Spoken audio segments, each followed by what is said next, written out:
बताना चाहिए राज्य सरकार की क्या उपलब्धियां हैं, परंतु आम आदमी पार्टी सरकार की सबसे बड़ी उपलब्धि यही सामने निकल कर आई कि करते हैं ये कभी ठगाई, कभी लुटाई और कभी उगाई।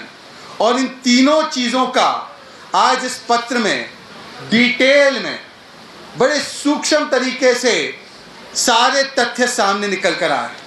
और इस कन्फेशन, कैंडिड कन्फेशन से कई सारे सवाल, महत्वपूर्ण सवाल निर्माण होते हैं जो हम महाठग, इस महाठग पार्टी के सरगना अरविंद केजरीवाल जी से स्पष्ट तरीके से पूछना चाहते हैं। सवाल नंबर 1, क्या आम आदमी पार्टी को ठग सुकेश से 10 करोड़ रुपए प्रोटेक्शन के मिले, हाँ या ना?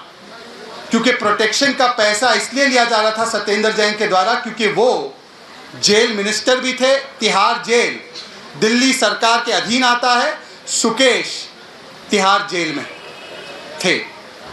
दूसरी बात, क्या 50 करोड़ रुपए राज्यसभा सीट की एवज में आम आदमी पार्टी ने, मतलब महाठगों की पार्टी ने, क्या सुकेश से लिए, हाँ या ना? सवाल 3, क्या सुकेश की पार्टी में अरविंद केजरीवाल जी गए थे, हाँ या ना? और गए थे तो उस पार्टी में क्या डिस्कशन हुआ, क्या बातचीत हुई, क्या ये सच है या नहीं? जैसे कि कन्फेशन, कैंडिड कन्फेशन में कहा गया है कि पार्टी में सारी डिस्कशन होने के बाद जो 50 करोड़ रुपए हैं, जो करोड़ों करोड़ों रुपए हैं, उसका एक्सचेंज कैलाश गहलोत, इनके एक और मंत्री है जिनका नाम दूसरे भी घोटाले में सामने आया था, उनके फार्म हाउस पे किया गया। एक सवाल ये भी पैदा होता है कि AK2 कौन है? AK2, देखिए हम जानते हैं AK किसका नाम हो सकता है। AK2 किसका नाम सेव था उस ब्लैक आईफोन में जो सत्येंद्र जैन के फोन में सेव था, जिस पर बातचीत हुई सुकेश की। और सुकेश उस समय पर भी, उनके ऊपर बहुत गंभीर आरोप थे, तो उनकी पार्टी में भी जाना और उनसे फ़ोन पर बात करना और फिर उनके साथ मिलकर 50 करोड़ रुपए का डील करना राज्यसभा सीट के लिए। और केवल ये डील नहीं, पार्टी के एक्सपेंशन के लिए, पार्टी को बढ़ाने के लिए, साउथ में पार्टी का वर्चस्व स्थापित करने के लिए 500 करोड़ की भी डील की जा रही थी, उगाई की जा रही थी। क्या ये हकीकत है या ये नहीं है, हाँ या ना? परंतु ये सारे सवालों के स्पष्टता से जवाब देने के बदले, इन सारे सवालों पर तथ्य सामने लाने के बदले फिर से एक बार वही रोना शुरू हो चुका है आम आदमी पार्टी। देखिए, आपके पास और मेरे पास पैन कार्ड होता है, आधार कार्ड होता है, मोदी जी द्वारा दिया गया राशन कार्ड भी होता है, राशन भी मिलता है, 80 करोड़ लोगों को राशन मिला है।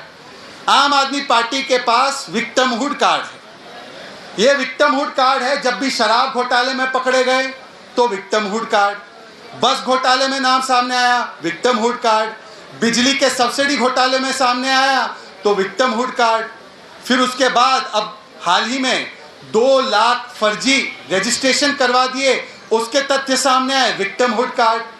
कक्षा, टॉयलेट को कक्षा बताने का घोटाला सामने आया, उसमें विक्टिमहुड कार्ड। और अब देखिए, ऐसा अप्रतिम रिकॉर्ड है भ्रष्टाचार का। कहते हैं ना कि देखिए, हमें तो भारत रत्न मिलना चाहिए, हमें तो पद्मश्री पद्म भूषण मिलना चाहिए, आपको गोल्ड मेडल मिलेगा। घोटाले में गोल्ड मेडल अगर होगा तो वो आम आदमी पार्टी को मिलेगा, क्योंकि देखिए, चाहे जेल के अंदर हो या जेल के बाहर हो, ऐसी कोई जगह नहीं जहां पर केजरीवाल ने आम आदमी पार्टी के साथ मिलकर लोगों को ठगा नहीं। ऐसी कोई जगह बाकी नहीं है। जेल के अंदर, जेल के बाहर ठगाई, लुटाई, उगाई चरम पर। और इसीलिए इन महत्वपूर्ण सवालों का जो कैंडिड कन्फेशन में आया है, ये आरोप नहीं है, ये लेटर नहीं, ये कैंडिड कन्फेशन है। उसने तो कहा कि 164 में वो बयान दर्ज करवाने के लिए भी तैयार है, विस्तृत जांच के लिए भी तैयार है। अब सवाल हमारा ये बनता है, केजरीवाल जी, अगर आप जांच से नहीं डरते, अगर आप चाहते हैं दूध का दूध पानी का पानी आ जाए, चोर की मूंछ में तिनका नहीं है, तो बताइए कि क्या आप इन दोनों मंत्रियों को बर्खास्त करेंगे, हां या ना? अगर आप बर्खास्त नहीं करेंगे तो ऐसे ही कोई मंत्री जेल में होगा, 4-4 महीने बेल नहीं मिलेगी, मसाज भी लेता रहेगा और पार्टी के लिए उगाही भी करता रहेगा और जांच को प्रभावित भी करता रहेगा। तो निष्पक्ष जांच, पारदर्शी जांच हो, जैसे एक अधिकारी को ट्रांसफर भी कर दिया गया है।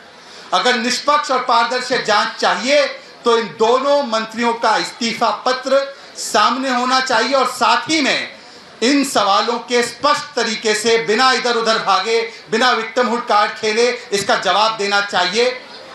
ये हमारी मांग है आम आदमी पार्टी की सरकार से। और देखिए, एक और बात मैं कहता हूं, विक्टिमहुड कार्ड इसलिए नहीं खेला जा सकता, इन्होंने सबसे पहले विक्टिमहुड कार्ड खेला कि सत्येंद्र जैन जी कट्टर ईमानदार है।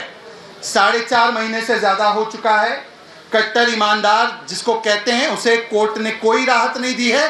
3 बार कोर्ट ने उसके खिलाफ एक फैसला सुनाने का काम किया है, मतलब कि एक ऑब्जर्वेशन सुनाने का काम किया है। उनके खिलाफ एक बार हाई कोर्ट ने कहा आपराधिक पृष्ठभूमि के हैं, एक बार कोर्ट ने 2019 में कहा था कि इन्होंने हवालाबाजी की है, और एक बार 2022 में लोअर कोर्ट ने चार्जशीट की कॉग्निजेंस लेते हुए कहा कि इनके खिलाफ हवालाबाजी के जो केस है प्राइमा फेसाई वो सही है। इन्होंने विक्टिमहुड कार्ड शराब घोटाले में खेला। विजय नायर उनका कार्यकर्ता